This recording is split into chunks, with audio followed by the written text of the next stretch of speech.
A good son. He who can be a good husband and will be a good father.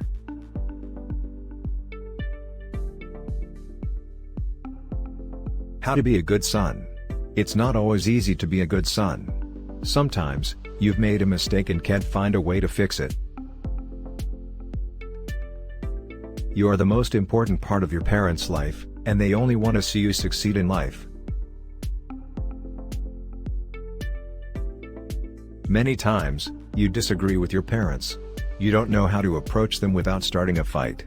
The most important thing to remember is that, while being a son has its challenges, so does parenthood, and the best thing you can do is to give your parents your love and respect. Prove your strong character. Help out around the house without being asked.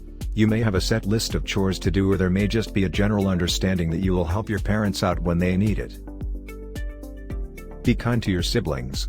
One of the best things you can do to be a good son and a good brother is to be kind to your siblings. It's not always easy to get along with your siblings, but you should try to develop relationships with them that are encouraging and non-competitive. Apologize when you've made a mistake. It's okay to make mistakes as a son, and your parents won't expect perfection from you. However, they will expect you to be accountable for your mistakes, and the best thing you can really do is to apologize when you've made a mistake. Showing your love. Spend time with your parents. One of the best ways to show your parents how much you love them is to simply spend time with them. Express gratitude. It's easy to take your parents for granted. After all, there was a time when they did absolutely everything for you, from bathing you to keeping you fed and well rested. Teach your parents things. Your parents may not be incredibly tech-savvy and may not know some of the things going on in the modern world. If your mom wants to know how to work her new iPhone or your dad wants to start a Facebook account, be there to help your parents.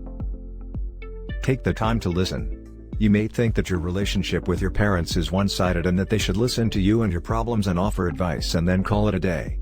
In fact, sometimes your parents may also need you to listen to them. Treat them as fellow adults. When you have old parents, think before you talk. Every single word coming from your mouth affects them. You talk nicely every other person except parents or family members. Why? Think. Parents are the best gift of God. Don't take them as a granted. We have uncounted blessings just because of them. Let me share a story of mother and son which you possibly read before. My mom only had one eye. My mom only had one eye. I hated her. She was such an embarrassment. She cooked for students and teachers to support the family. There was this one day during elementary school where my mom came to say hello to me. I was so embarrassed. How could she do this to me? I ignored her, threw her a hateful look, and ran out.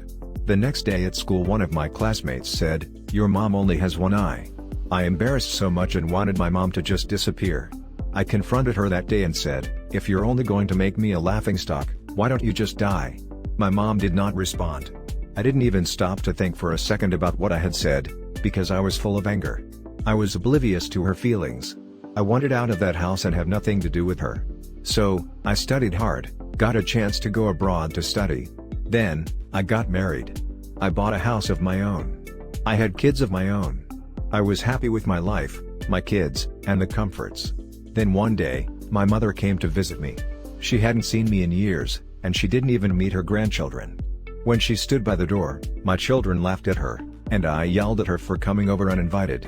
I screamed at her, "How dare you come to my house and scare my children? Get out of here. Now." And to this, my mother quietly answered, "Oh, I'm so sorry. I may have gotten the wrong address," and she disappeared out of sight. One day, a letter regarding a school reunion came to my house and I decided to visit school. After the reunion, I went to the old shack just out of curiosity. My neighbors said that she died. I did not shed a single tear. They handed me a letter that she had wanted me to have.